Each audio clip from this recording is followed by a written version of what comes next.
I'd like to introduce you to Positive Voices, which is a group that I started and I'm really proud of.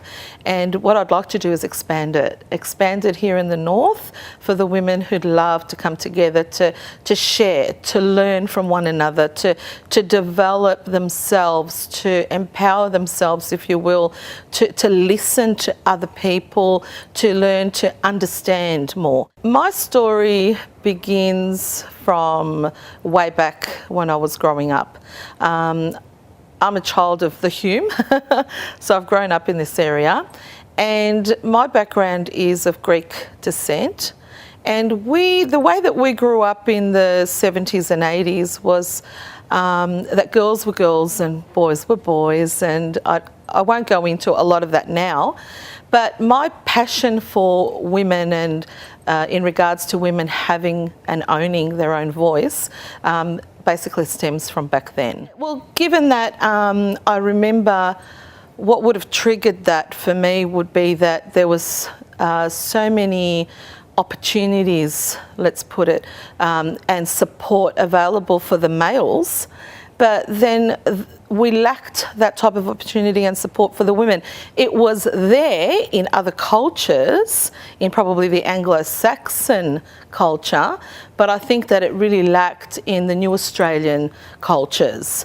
So I think that from then I decided that one day, when it was right for me, and naturally it's right for me now, to develop a platform where I would be able to, I guess, help other women to find their own inner voice, where it's more to do with finding their own place in the world and being able to stand up and empower themselves. So this basically led me to wanting to facilitate a group for women, and we started that early last year, and we had a lot of success, and we had a minimum intake of about 12. So the group was about 12 women, and we started off sharing one another's stories. So as the stories developed, we realised that women are connected in more ways than one. We're connected by our womanhood, by our nurturing, by our need to be able to express, by our need to want to be heard. And it's not for being feminist or for feminism reasons. It's not even for wanting to lord it over men, but basically to be heard as individuals, and that we're an important part of, society as well, and that we have a role to play here. And that if we're looked at as equals, as partners, then we have a lot to give. Because as we're the nurturers, we're the mothers, we're the wives, we're the centre, of society, the women. And I really feel really strongly that that's a very, very important role, whether you have children or whether you don't. We're mothers by nature.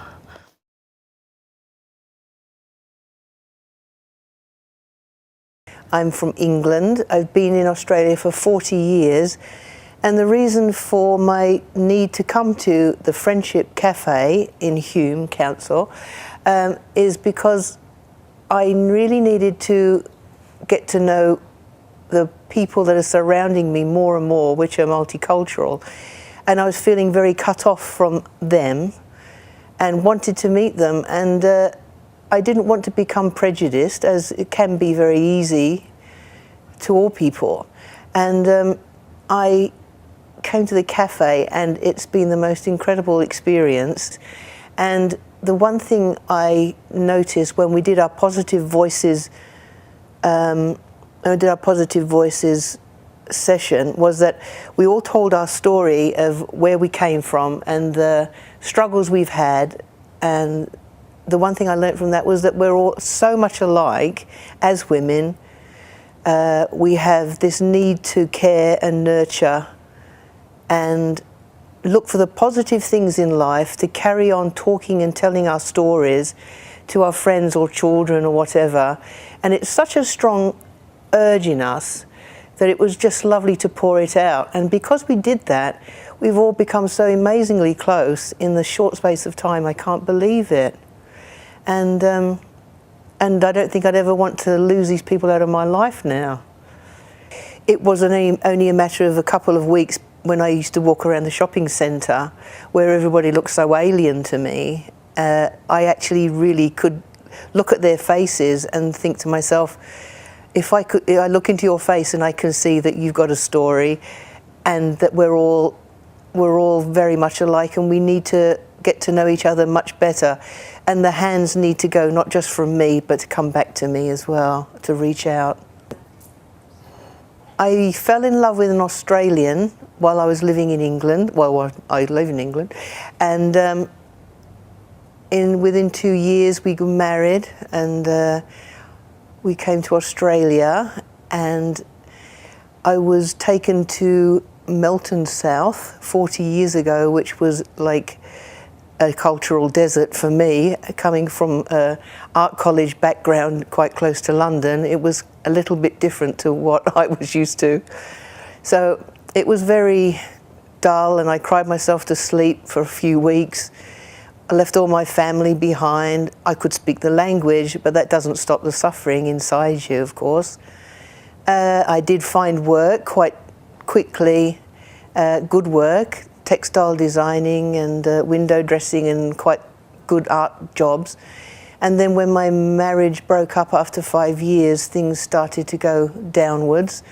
And I got a job with Kalina, and I did that for a while, and then things came up again. And that seems to be the story of my life. I don't seem to have had a steady balance, whether it's because I've got no family, to fall back on and reassure me. I've always had to go from what I can remember from when I was a teenager, what was important to me. And it's failed me a lot of times. What I've learnt is that from being in the friendship group is that another story we did was what it was to be a woman. And that was incredible because I left it to the last minute to write down what I should do. At 7:30 that morning, I sat down with a cup of coffee and I wrote down what it was to be a woman, and it started with that 19-year-old and ended up as a 61-year-old as I am now. And it just flowed so quickly. And when I told the story, I was very surprised that everybody was so wrapped in it, because I thought it was quite dull compared to some of the migrant women's, which have had quite different sad stories to tell. But I was very happy that they actually found that that was quite significant, that I'd been through quite a lot myself.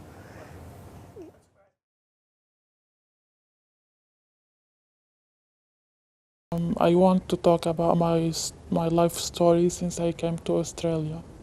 I came in Australia in 2008 for holiday to visit my sisters here.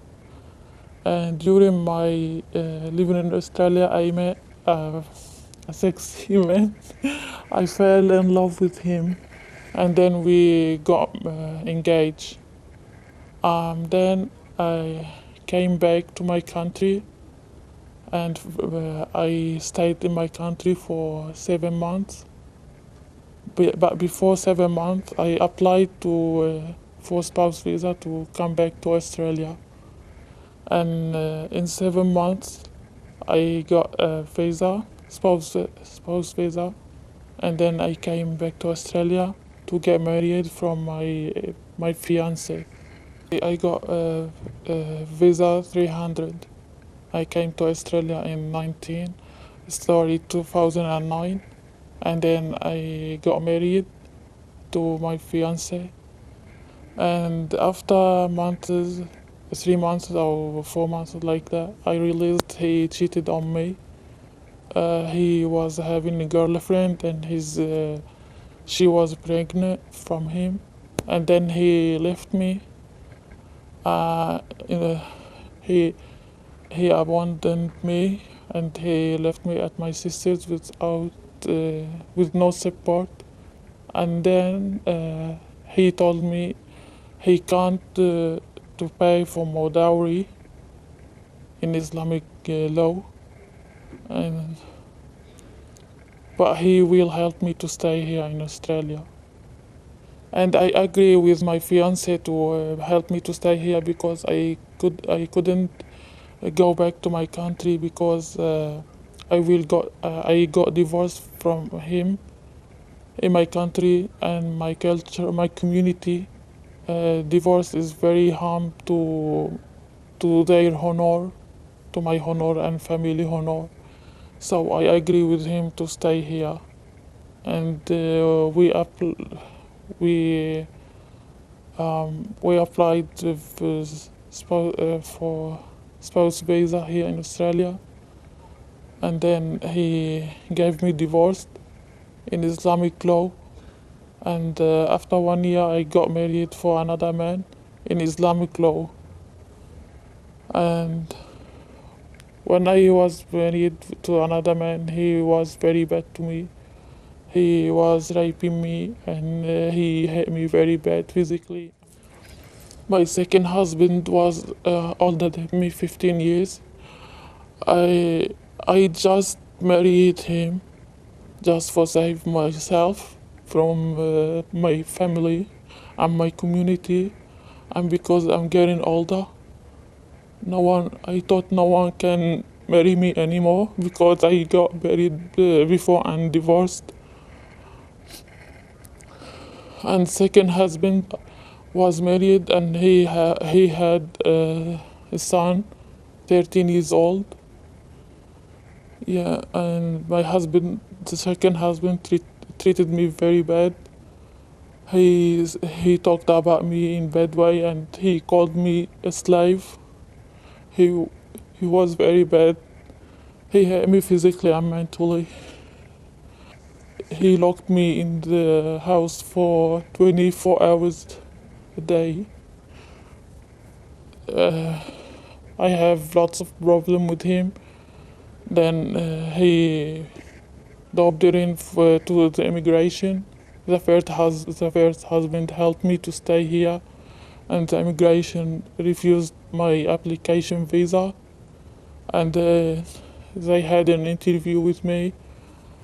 A lady there told me I can apply for another visa with my second husband, but we already had many problems. I can't ask him to, but I didn't want to divorce him because it's very ashamed for my family. Yeah, but he kicked me out to the street without nothing, and he changed the locks to door locks. And I went to my sister, the older sister, and we got fight. She is embarrassed by me because I got divorced twice. She kicked me out too. I went to another sister. She did the same. I wanted to go back to my country, but my parents didn't agree to go. They want you to come back. If I go back to my country, they will hurt me very bad. My family in Lebanon and my relatives threatened me. If I go back, they will hurt me bad, very bad. I live in now with my ex-sister-in-law and her husband and her family. Her husband is my ex second husband brother. Yeah, my family get very upset with me. I'm very angry because I live with them. Because they thought I'm very bad to stay there. I had I had to apply for protection visa. I'm still waiting. And I told the immigration about my situation. My counselor sent me here in Banksia. I went to Banksia to get a course, computer course, and then my counselor there sent me to here. I will say, I will show my ex-husband and my sisters and my family I'm a strong woman and I can do whatever I want. I don't need any help from them because They abandoned me when I was needing them.